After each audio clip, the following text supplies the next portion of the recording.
Good day. Today we will be looking at June 2023 paper 1 question 6, which is a finance question. So 6.1 says a school bought computers for 980,000 rand. The value of the computer depreciates annually at a rate of 9.2% per annum on the reducing balance method.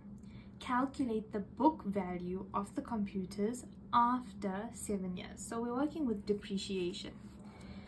So what are we being given? So I would say that we've been given P, which is the 980,000. We've been given our interest, which is 9.2% per annum, and we've been given our years, which is 7 years.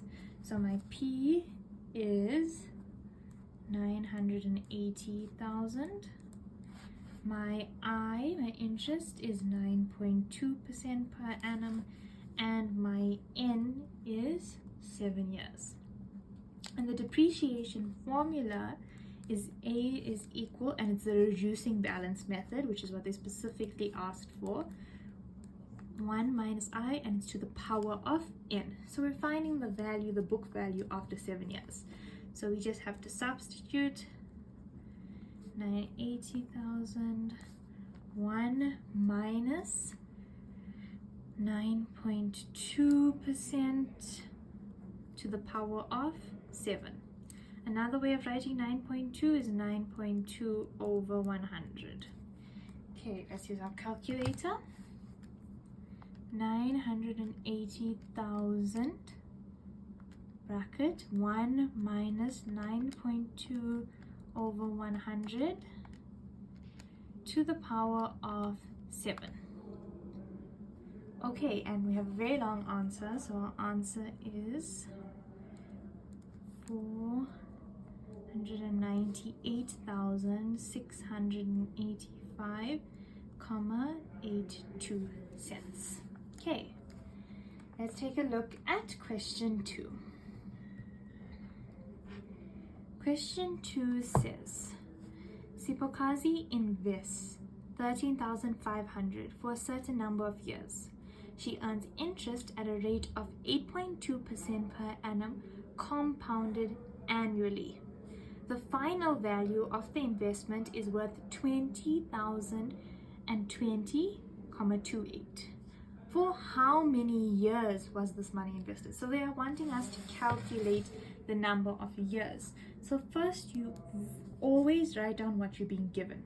So they tell us that she has invested, that means it's our initial value, 13,000 rand and 50. They said it was at an interest rate of 8.2% per annum, and my final value, which is A, is 20,020.28. And we want to find N. Okay, so as well as they said compounded annually. So we should know that our compounded annually formula is A is equal to P 1 plus I to the power of N. Okay, let's substitute A. We put our value of A,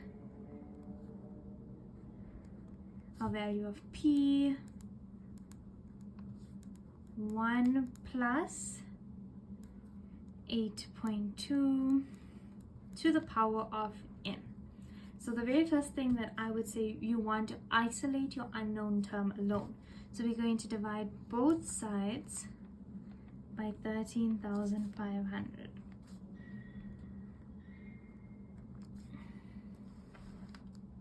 So let's put into our calculator 20,020.28 divided by 13,500. Okay, here you must be very careful. Do not round off. So let's first create our isolated term. Our isolated term we're going to put there just now, but do not round off at all. You must have every single value on your calculator written down in order to have an accurate answer. Okay, and on this side, 13,500 cancels out. 1 plus 8.2 over 100, 1 to the power of n. Now our value of n is, sorry that you can't properly see it on my calculator, but you need to press the log button, where log, in the bottom portion you have your percentage value 1.082, and in the larger portion you're going to have this long number. Every single number needs to be included.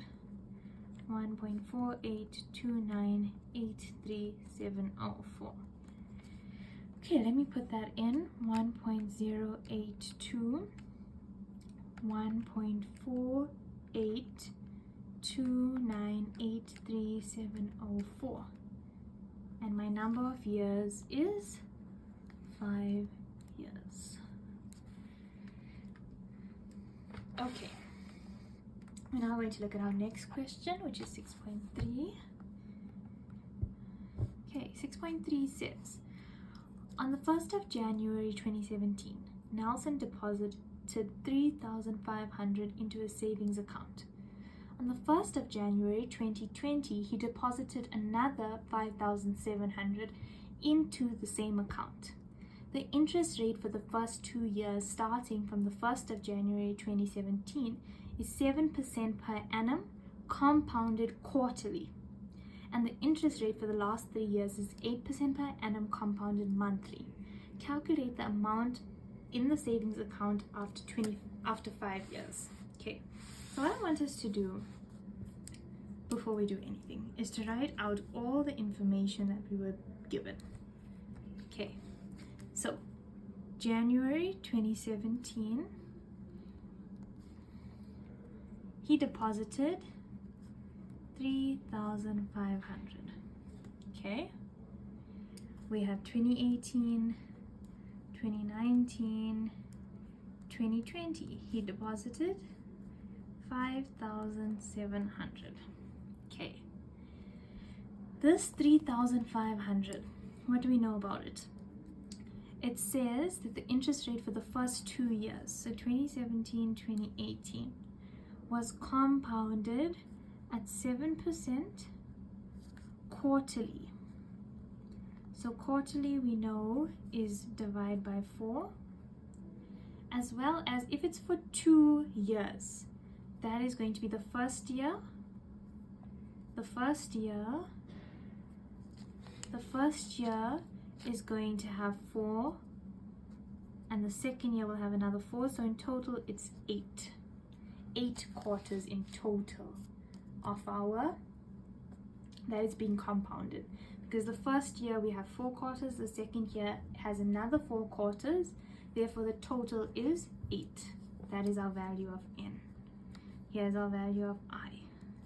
Okay, then in the 2019 it's still the value of 3,500, but now it says for the last 3 years, so we had 2019, 2020 and 2021. That's a total of 1, 2, 3, 4, 5 years. Okay, this gives me a total of 5 years. Okay, so in 2019 we're still having this 3,500 being compounded, but it says in the last 3 years, so from this point going forward, my interest is 8%, and we're being compounded monthly. So monthly is 12. So this 5,700 is being compounded for 2 years, so that is going to be 24 months. But the 3,500 in the year of 2019 is only 12 months.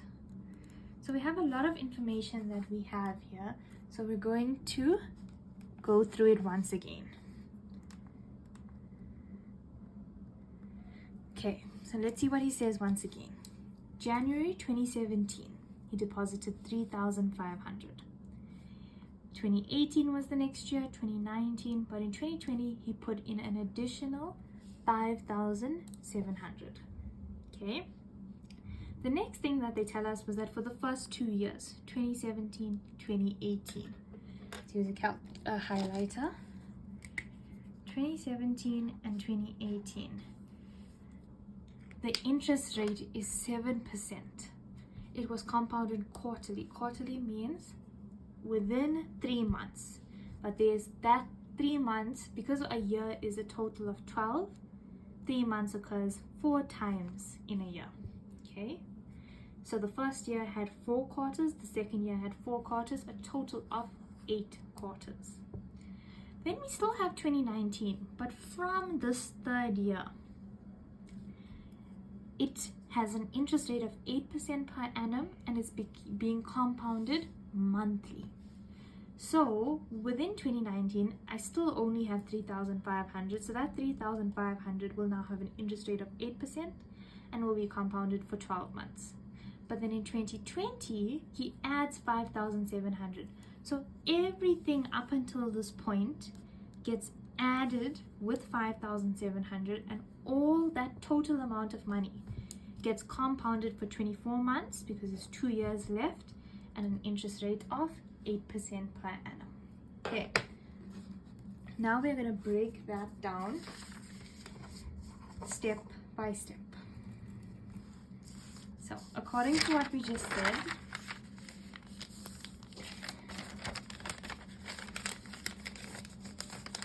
let's keep this down here. Okay, so we're starting off with A1. We have 3,500, 1 plus 7%, which is 0.07 over 4, because it's being compounded quarterly, 8 quarters in the 2 years, in a 2-year cycle. Okay, and remember, you do not round off up until the end. 3,500, 1 plus 0.07 over 4 to the power of 8. 4,021.08624. Okay, that is my value after 2 years. Okay, now we are going to find what happened thereafter. So this value further gets compounded. Remember, that is how much I accumulated after 2 years. But now my interest rate and compounding changes. So that value is now going to be compounded in a different way with a different interest rate. So it's 1 plus 0.08. It's now being compounded monthly, so 12, and it's just for this 1 year of 2019. So I'm going to take this answer that I have and I'm going to say equals, well, my answer that I previously had, 1 plus 0.08 over 12 over 12 to the power of 12. And this is how much I would now have at the end of 2019. 4,354. It has increased. So make sure you are checking yourself and that your answers are increasing in the years. So this is A2. So this is at the end now of 2019. But what happens now? Now this final amount, this amount that he has here, he goes and he adds 5,700 into his account. What is he going to have now? Take my answer plus 5,700, and this is how much he has now. Make use of the answer button on your calculator. It will save you time instead of retyping all again. Okay, so this is how much he has now because he added 5,700. But this amount is now going to be compounded for 2 years. So this is our final amount that we will now have at the end of the 5 years. So we're going to take this value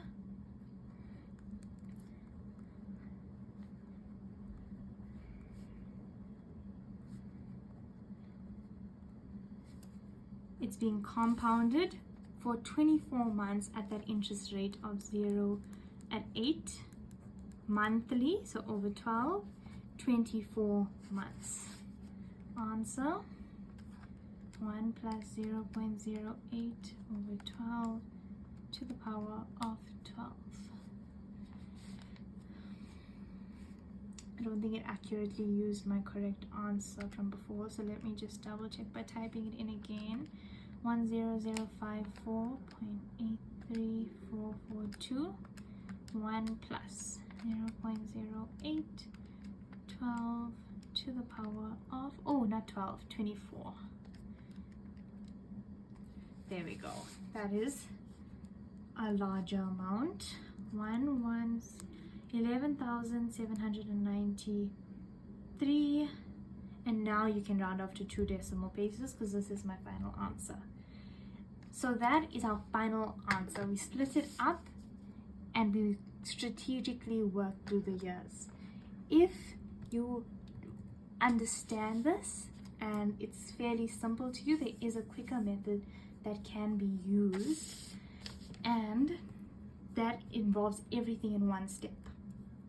So alternate method, which is a lot quicker if you understand, but I would suggest doing the long way to ensure that you are accurately working through each step. But if you fully understand and you're able to go straight to the final answer, this is the method that is used.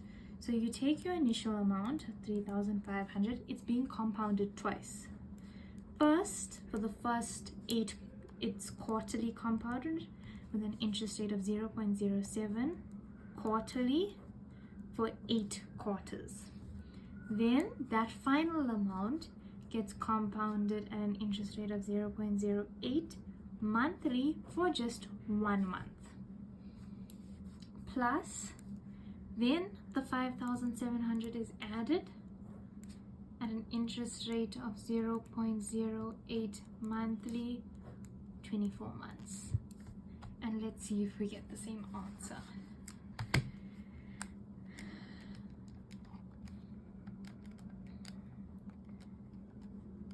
For 4 to the power of 8. Be very careful here with your calculations. To the power of 12 plus 5,700, 1 plus 0.08 over 12 to the power of 24. Our answer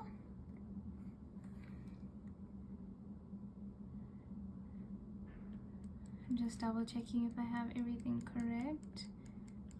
1 plus 0.0812 to the power of 12 plus 5,700, 1 plus 0.08 over 12 times 24.